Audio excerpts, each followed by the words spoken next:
I put the earnings transcript through various generative AI tools, and the answer I got out, Shweta, was AI-fueled growth at a higher cost. Does that sum it for you? Yeah, I think so. First of all, thanks for having me, Ed. I think so. There's just a tremendous amount of focus on AI.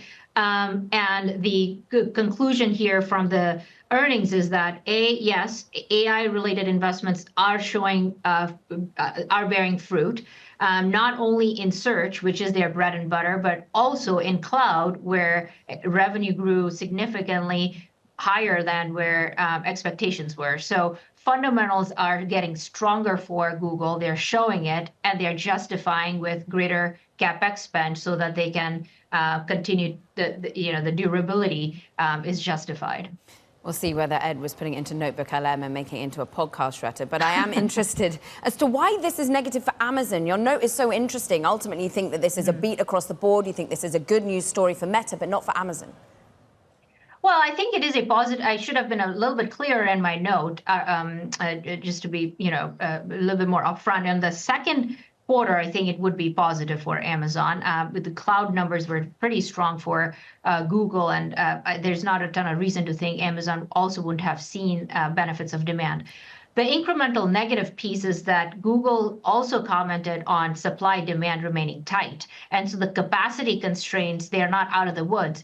And one of the key focus areas for investors was whether we'd see acceleration in AWS revenue growth in the back half and as early as the third quarter. We may not see that just yet. It could be pushed into Q4 or beyond. One of your sell-side colleagues had a note out that basically said Google's hand has been forced by OpenAI and OpenAI's commitment to spend.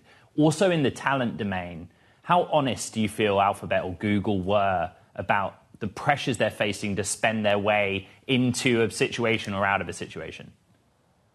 Well, I think that there's a growing amount of pressure, and that is pretty well documented across these, across what Mark Zuckerberg is saying and what is actually happening.